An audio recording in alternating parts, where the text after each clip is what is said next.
I remember that night so clearly, even though it seems small, like just one evening. But it wasn't just any dinner, it was the kind of dinner that sticks in your memory because it shows who people really are. I had been invited, of course. It wasn't an unexpected thing. I had gone there countless times before. My family's house wasn't huge or fancy, but it always had that faint smell of overcooked food and lemon cleaner. That night, the kitchen smelled like roasted chicken and something sweet baking in the oven. I had been looking forward to it in a quiet way, hoping maybe tonight would be normal, maybe tonight they would just act like family.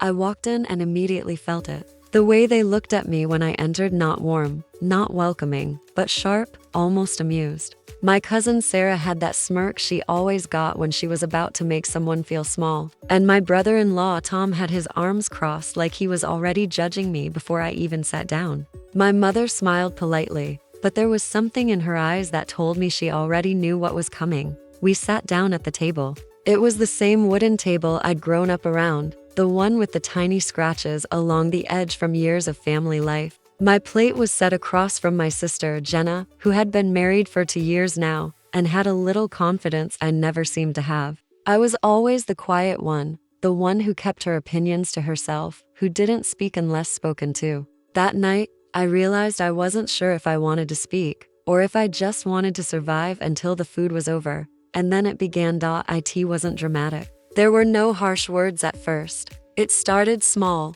almost playful, or at least they pretended it was playful. "Oh, look at you, sitting there like you own the place," Sarah said, lightly tapping her fork against her plate, her eyes glinting with that amusement that made my stomach twist. I smiled faintly, trying to hide the way my hands shook just a little. She laughed at something Tom whispered to her, and for a moment, I felt invisible, like I wasn't even part of this room. "Are you still working at that job?" Tom asked casually, the words falling like stones. I nodded, keeping my voice low. "Wow, that must be exciting," he said, exaggerating the word as if it were a joke. Everyone laughed. My laughter was polite, a little too forced, a little too quiet. I could feel the heat creeping up my neck, my ears burning. My mother tried to steer the conversation elsewhere, talking about the weather or the new neighbor, but it didn't matter. Sarah jumped in, finding something else to poke fun at. "I saw your apartment the other day," she said. "It's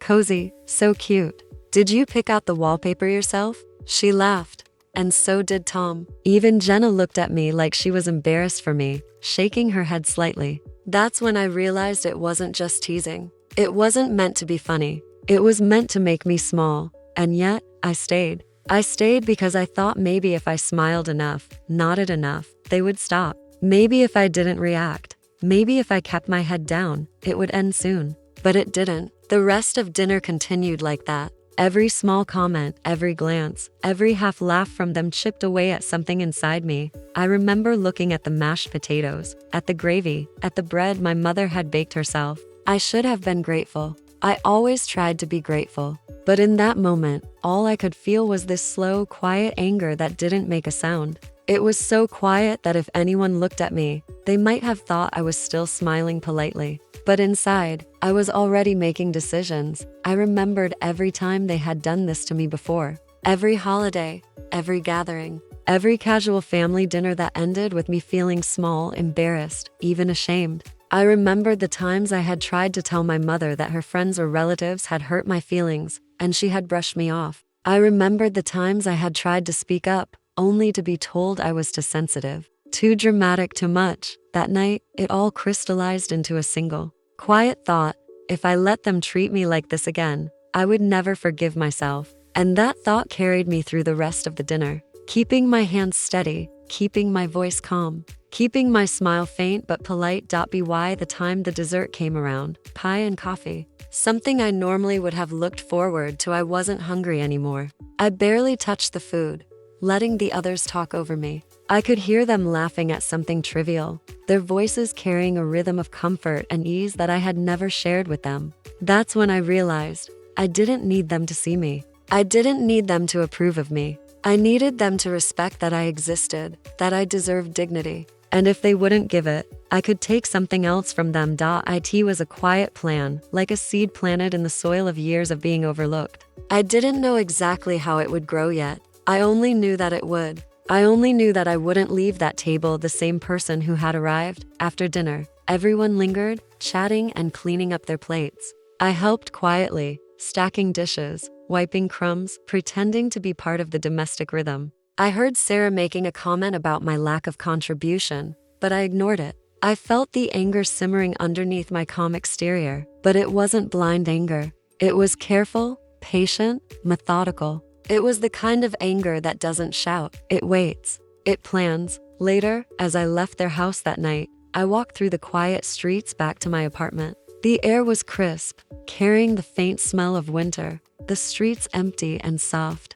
I thought about what had happened, about how I had stayed silent, about how I had been mocked, laughed at, dismissed. And I realized something that scared me and thrilled me all at once. I didn't need to fight them in the moment. I didn't need to scream or cry.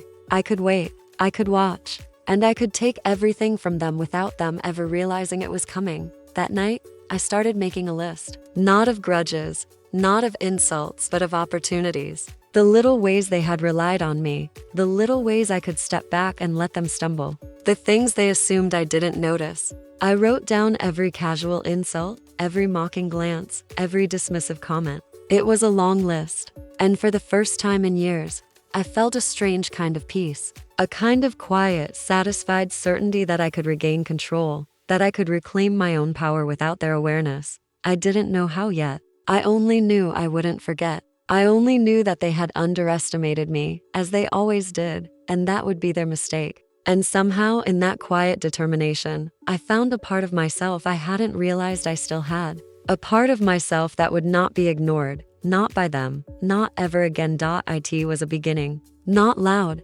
not dramatic, just a quiet, slow, patient beginning. But beginnings, I learned, often have the most power. After that night, I didn't rush into anything.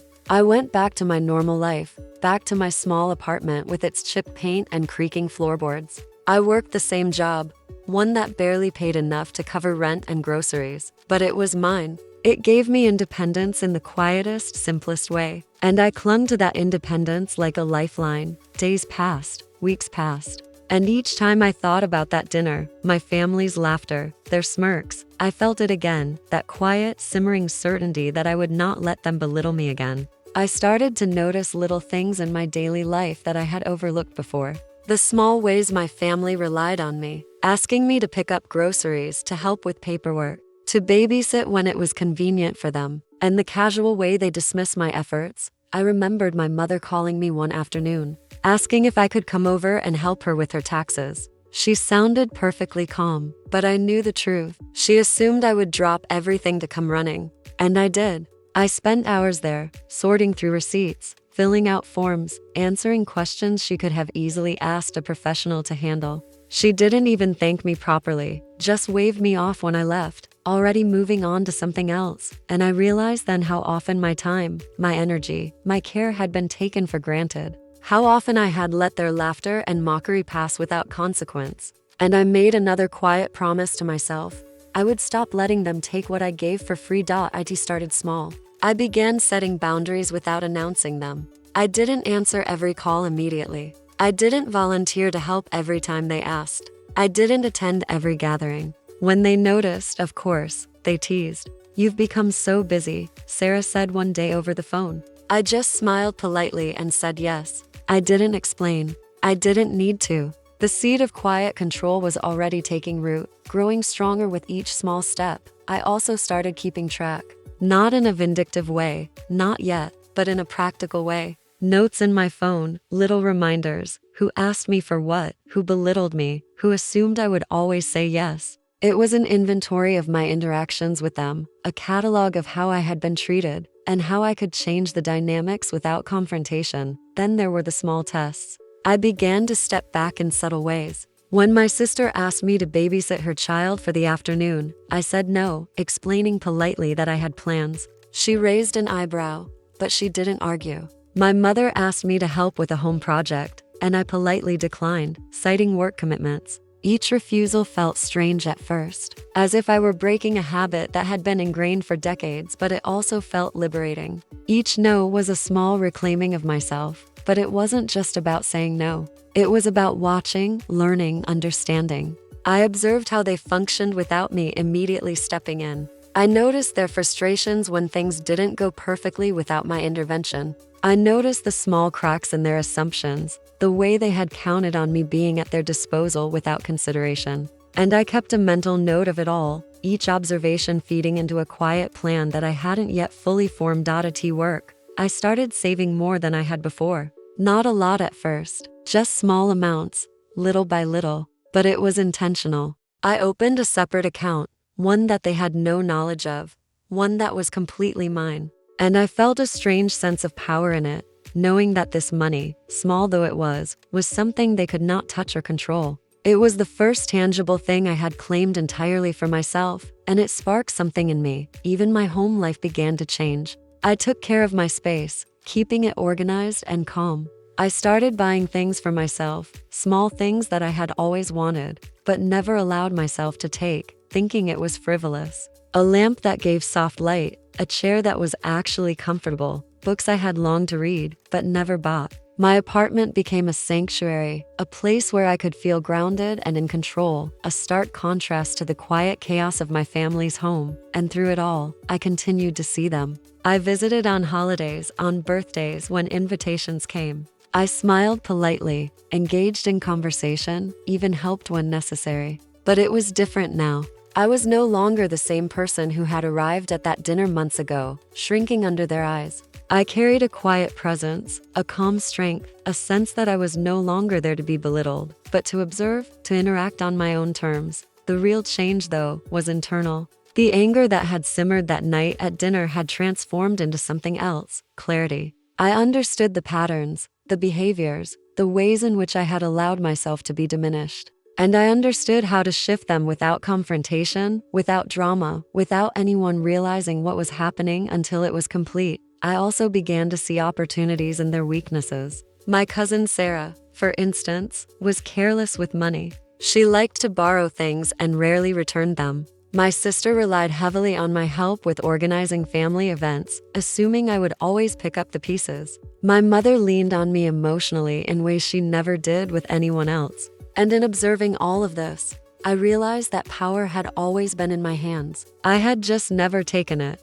and slowly, deliberately, I began to take small steps. A subtle withdrawal of help here, a quiet refusal there, a careful reallocation of my time and energy, always measured, always calm. I never wanted them to suspect at first. I never wanted confrontation. I wanted to change the dynamic invisibly, so that the shift would feel natural, inevitable, as if they had simply lost the privilege of taking me for granted. I also started documenting things more thoroughly. Receipts, emails, reminders of loans I had given, favors I had done, small things that would seem insignificant at first, but when added together, would create a record of every time I had been generous, every time I had been taken advantage of. It was methodical, and it gave me a sense of control I had never experienced before. And in the quiet of my apartment at night, I would sit and plan. Not in a way that felt vengeful, not yet, but in a way that felt strategic. I thought about the dinner, about the laughter, about how small and unnoticed I had felt. And I imagined a reversal, not dramatic or public, but precise, subtle, and complete. I also began to notice my own feelings differently. I realized that I didn't need their approval or laughter to feel whole. I didn't need them to validate my worth, and that alone was powerful. Every time I helped them, it was now on my terms. Every conversation, every visit, every small interaction became something I could navigate deliberately, calmly, without losing myself. And through all of this, I started to feel a strange sort of anticipation, a quiet excitement. Not for confrontation, not for revenge in the usual sense, but for the moment when all the small actions I had taken would converge. When the careful boundaries, the quiet withdrawals, the strategic planning, and the subtle control would come together. When the invisible work I had been doing would have a tangible impact, I could feel it growing inside me, a patient, steady force. And I knew, deep down, that the night of that cruel dinner had been the catalyst. That small moment, that evening of laughter at my expense, had sparked a transformation. I was no longer the same person who had arrived at that table. I had become someone who understood power, control, and patience. Someone who could act quietly, calmly, and decisively. And so life went on. Daily routines, work, small social interactions. But all the while I was watching, noting, planning. Not recklessly, not aggressively, just deliberately. And I could feel the change taking shape slowly but surely, in ways they could not yet see. I wasn't angry in the way people expect anger to look. I wasn't shouting. I wasn't seeking confrontation. I was calm, measured, deliberate. And that calmness, that quiet presence, was becoming my greatest weapon. Every small act, every observation, every careful decision was laying the groundwork. And in that slow, deliberate process, I began to realize that the person who had once been mocked at dinner was no longer powerless. I was growing stronger in ways they could not measure. I was learning to take everything, quietly, methodically, one step at a time. By the time the next family gathering rolled around, things had already started to shift, though no one noticed yet. On the outside, I appeared calm, polite, even helpful. But inside, I was watching, observing patterns, behaviors, how my family moved through the world, assuming I would always be there, quietly making their lives easier, quietly absorbing the mockery. The dinner started like any other. The smell of roasted chicken and baked bread filled the room, familiar and comforting in one sense, but I no longer allowed it to affect me. I sat down, greeted everyone politely, and listened as the conversation began.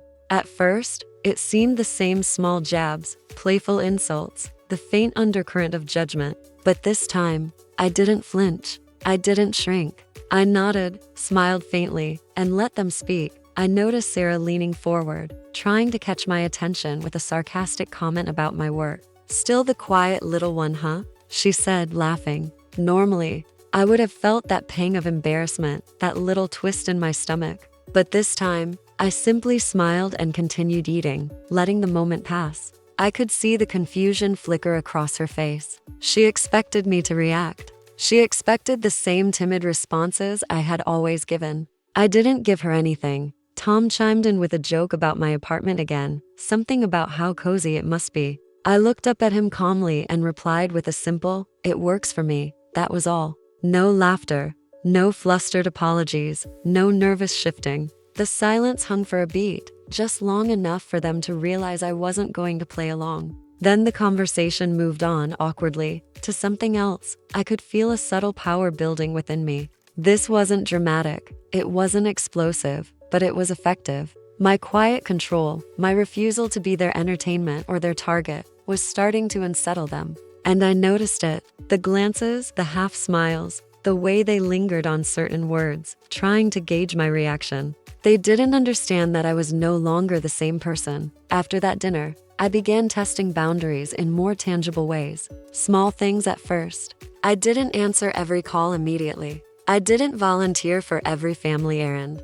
I started redirecting their dependence subtly. When my sister asked for help planning a party, I suggested she ask someone else or figure it out herself, offering guidance only when absolutely necessary. The frustration in her eyes was almost satisfying, almost oddity work. I continued to save, building that secret reserve of money, each deposit giving me a quiet sense of security and power. I realized that money, though small at first, gave me leverage I had never had before. And the more I saved, the more confident I felt. I wasn't just surviving anymore, I was planning, preparing, and slowly taking control. The first clear signs of their vulnerability appeared with small favors. My mother, who had always assumed I would handle her paperwork or organize her life quietly in the background, began asking less. I smiled politely, offered small suggestions, and let her struggle a little more than usual. It wasn't cruel. It was calculated. She began to realize slowly that she couldn't take me for granted in the same way anymore. Sarah's petty teasing lost its effect.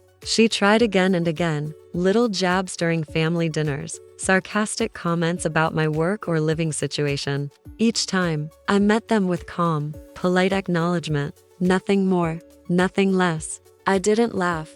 I didn't cry. I didn't apologize. And over time, her frustration grew. She didn't know how to respond to this quiet, unflappable demeanor. She expected the timid girl I had once been. That girl was gone. I also noticed subtle manipulations from others, small emotional pressures, guilt trips, hints that I was ungrateful. but I had learned to recognize them and resist. I would nod politely, acknowledge the sentiment, and then carry on with my own plan. My emotional boundaries were stronger now. Their attempts to provoke, to belittle, or to manipulate were no longer effective. I was learning the quiet art of control, and with that control came opportunity. Every favor I declined, every suggestion I redirected, every polite refusal began to accumulate. I started to reclaim what had been taken for granted: my time, my energy, my autonomy. I watched as my absence or restraint caused small ripples, small discomforts. Nothing dramatic, but noticeable.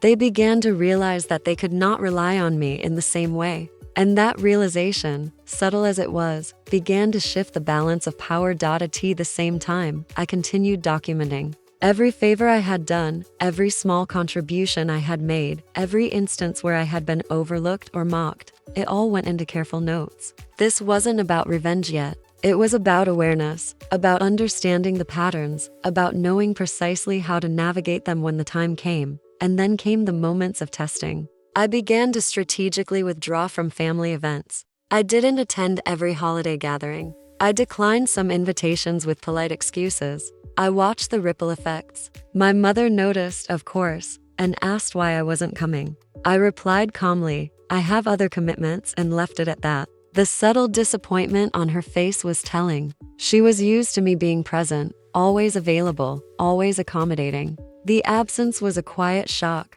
Meanwhile, Sarah and Tom began noticing other patterns. My calm control, my subtle disengagement, my polite refusals. They couldn't figure it out. They began to underestimate me, just as they had before. But this time, it didn't matter. Their misjudgment was part of the plan, part of the slow burn that would lead to the shift I had been carefully constructing, and I kept observing. Every comment, every glance, every expectation they had of me, I cataloged it mentally. I watched how they moved through their lives, assuming I would always be the one to help, to fix, to smooth over. And I allowed small failures to occur, not cruelly, not vindictively, but intentionally. I was teaching them, in quiet, subtle ways, that I could no longer be taken for granted. Even my interactions outside of family life began to reinforce this new self. At work, in social situations, I practiced assertiveness in small ways. I said no politely, but firmly. I set boundaries. I refused requests that weren't mine to fulfill. Each time, my confidence grew. Each time, I reminded myself that the control I was practicing was not about anger or revenge. It was about reclaiming my dignity, reclaiming my power, and preparing for the moment when it would matter most. Slowly, the signs of tension began to accumulate within the family. My mother would sigh quietly when I refused help. Sarah would make jokes that landed flatly, her smirk faltering. Tom would attempt to take control in conversations, only to meet polite, unshakable calm. And each of these moments reinforced my quiet strategy. Every interaction became a puzzle. Every response, a piece of the plan I was assembling. The emotional pressure, the subtle manipulations, the small betrayals they threw at me. I learned to absorb them without reaction, like water flowing over stone. I wasn't cold. I wasn't detached. I was calm, deliberate, and patient. And in that patience, I began to see the full extent of what I could do. I realized then that the power I had accumulated wasn't obvious.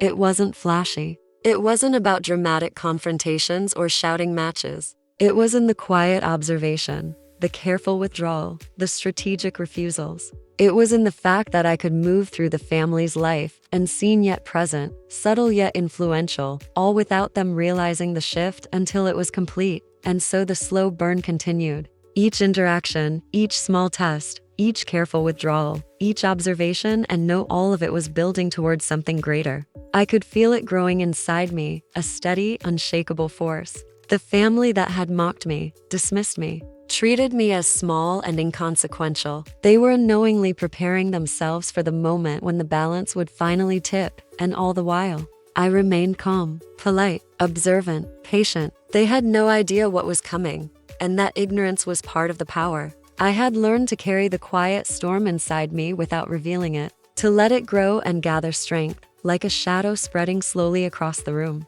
Unnoticed until it covered everything. It was a delicate, slow process, But every small step, every refusal, every careful action was a movement toward the ultimate shift, the one that would change everything. The night I discovered the first real opening came quietly, without any fanfare. It wasn't a fight, it wasn't a confrontation, it wasn't even a moment of triumph. It was subtle, the kind of thing that only someone who had been paying attention for years could notice. I had been helping my mother with her bills, the way I had always done. But this time, I was careful. I went through everything slowly, deliberately, noting the patterns she took for granted, the assumptions she made about me, the little oversights she thought would never matter. And then I saw it. A moment of vulnerability, a crack in the system, a way in it started with a small loan she had taken from me months ago and conveniently forgotten. She had never recorded it, never acknowledged it in conversation, assuming I would never ask.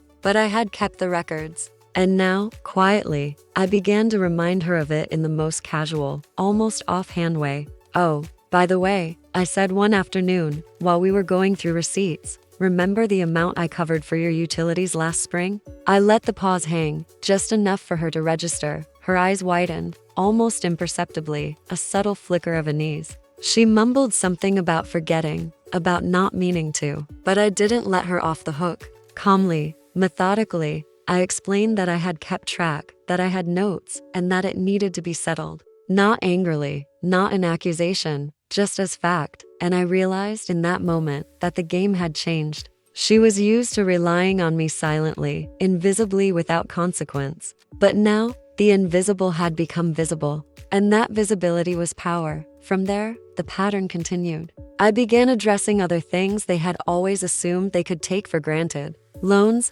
favors, borrowed items, unpaid contributions. Everything I had quietly cataloged over the months now had a moment of reckoning. I didn't act out of malice. I acted out of balance, restoring what had been silently taken. The first shock came with my sister. She had relied on me for years to organize her events, handle her logistics, smooth over problems that arose with family members. I had always done it silently, without recognition. But one afternoon, I told her I would no longer be able to help in the same way. She was polite at first, masking her frustration with a faint smile. But over time, her stress grew. She realized that the smooth efficiency she had always counted on depended entirely on me. And now, without my invisible labor, cracks began to appear. Sarah, of course, noticed as well. The small digs she used to throw my way no longer landed. And the subtler shift, the polite refusals, the boundaries I had set, the careful accounting of favors and contributions began to frustrate her. She tried again and again to provoke me, to break my calm, but I remained steady. And each time, she lost a little more ground, a little more control. The most dramatic moment, however, came quietly and unexpectedly. One afternoon, my mother called, needing assistance with something that she had assumed I would do. I calmly explained that I couldn't, but offered an alternative solution. She was quiet for a long moment, then sighed heavily. "I suppose I'll have to handle it myself," she said, almost reluctantly. That sentence, that small acknowledgement of my boundaries, was the first real evidence that the power dynamic had shifted. It didn't stop there. Over the following weeks, I began to reclaim things they had long relied on me for. Financial matters, household help, emotional labor, all had been quietly tracked, noted, and now they were being subtly reclaimed. They were disoriented, unsure of how to respond, and that disorientation worked in my favor. And then came the moment when it all converged. My family had planned a small gathering, assuming I would participate and contribute as always.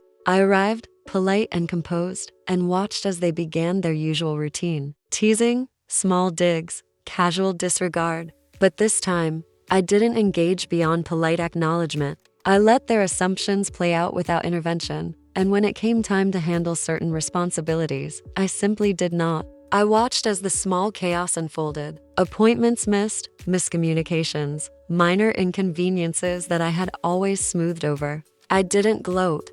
I didn't intervene. I simply observed. And in that observation, I realized the full extent of my influence. Everything I had once quietly done for them, everything they had taken for granted, now revealed its true value. The turning point was quiet but profound. My mother realized she had to ask for help in a way that recognized my autonomy. My sister began to negotiate responsibilities rather than assume them. Sarah's jabs became smaller, more cautious, and less frequent. And I felt, for the first time in years, the satisfaction of unseen labor being recognized, the acknowledgement of my own worth. But it wasn't just about recognition. It was about power, subtle and undeniable. By quietly reclaiming what they had assumed was theirs, I shifted the entire dynamic. The family that had mocked me, laughed at me, and dismissed me had underestimated my patience, my observation, and my methodical planning. And in that underestimation, I had found my leverage. It was in these weeks, these quiet adjustments, that I truly understood what it meant to take everything from them. Not through confrontation, not through revenge in the traditional sense, but through the careful reclamation of what had always been mine to control: my time, my effort, my attention, my resources, and my dignity. And as I sat quietly at the dinner table one evening, watching the subtle changes in their behavior, I realized that the slow burn of months had led to this: a family forced to acknowledge the value of the person they had once mocked. A balance restored in quiet, invisible ways that no argument or drama could have achieved. The revelation hit me fully when my mother, almost reluctantly, complimented my organization skills and efficiency, thanking me in a way that felt new and genuine. It was the first time she had ever acknowledged me in this way. The small victories, polite refusals, carefully tracked favors, quiet, boundary setting had accumulated, revealing a force they hadn't anticipated: the patient, deliberate reclamation of everything I had silently given them over the years. And I understood then,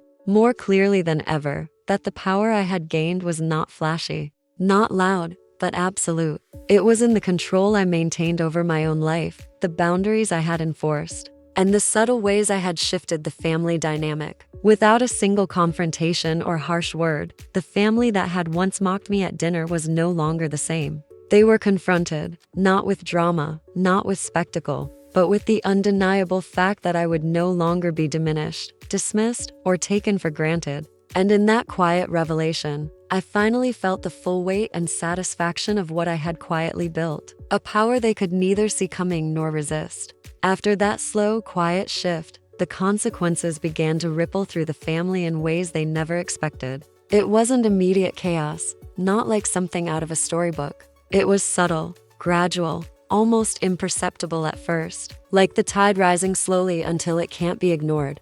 The first to feel it was my sister. She had always assumed I would handle every detail of her life that she didn't want to deal with. Invitations, scheduling, helping with school events for her kids, all things she had silently counted on me for. But now, when she asked for help, I didn't answer immediately. Sometimes I said no. Sometimes I offered advice from afar, but refused to handle the execution. And each time, I could see the stress ripple through her, the tension in her voice, the tightness around her eyes. For the first time, she was forced to confront her own reliance on me, and it shook her. Sarah's reaction was more immediate, though no less telling. Her sarcastic comments, once meant to belittle, became sharper at first. She tried to provoke me, make me flinch, but I remained calm, polite, steady, unshakable. And when her jokes failed to land, when her smirks faltered, she became quieter, almost cautious. I noticed her measuring every word, as if testing whether the quiet, controlled presence I now carried was fragile or not.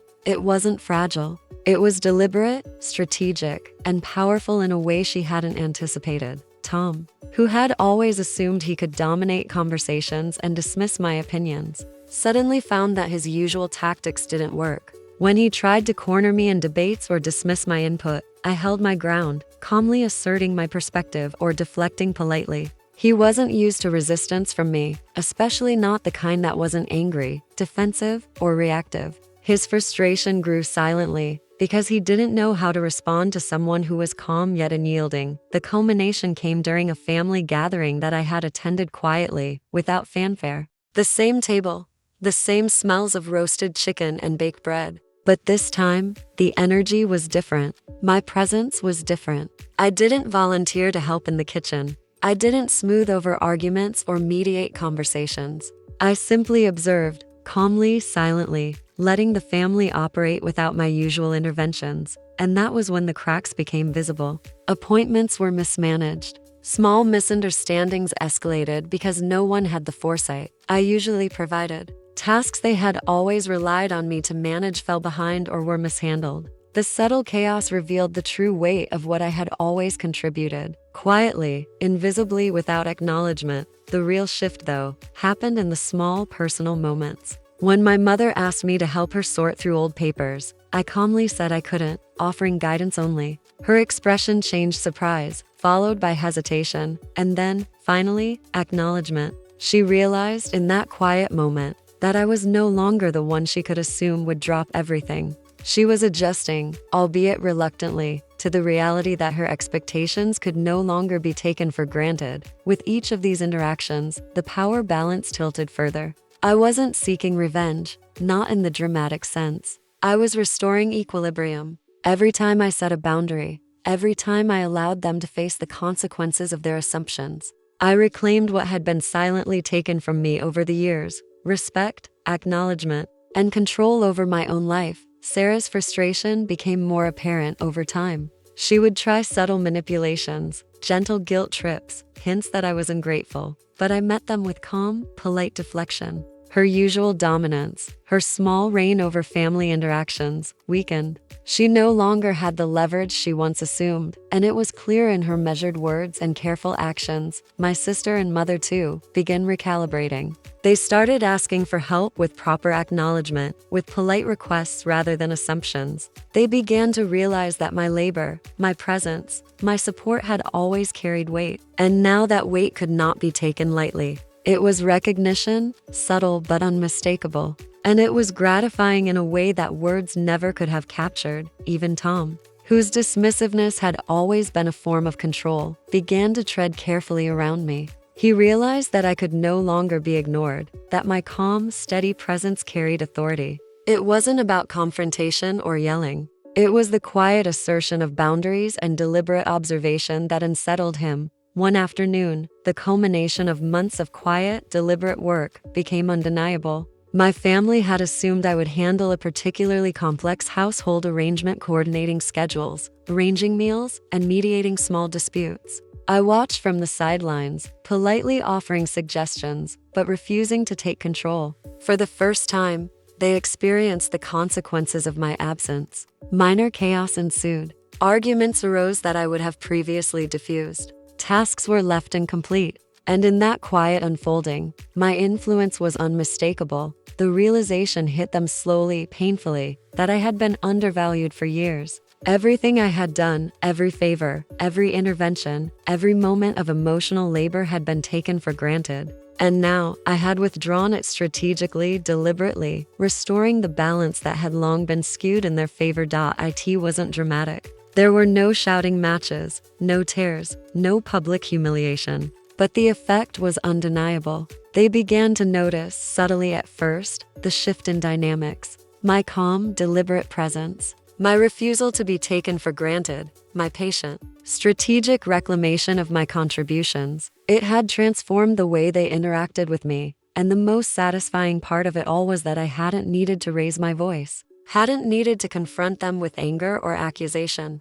The reclamation was complete because it was invisible until its effects were undeniable. I had taken everything from them, not through violence or confrontation, but through careful observation, quiet assertion, and deliberate action. By the end of that period, I was no longer the person who had sat quietly at the dinner table months before, shrinking under their laughter and smirks. I was a presence they had to reckon with, a force calm, measured, and deliberate. And in that quiet transformation, the family that had once mocked me finally understood without me needing to say it that I was no longer theirs to diminish, no longer theirs to overlook, and certainly no longer theirs to take for granted. It was complete, subtle, patient, methodical, but undeniable.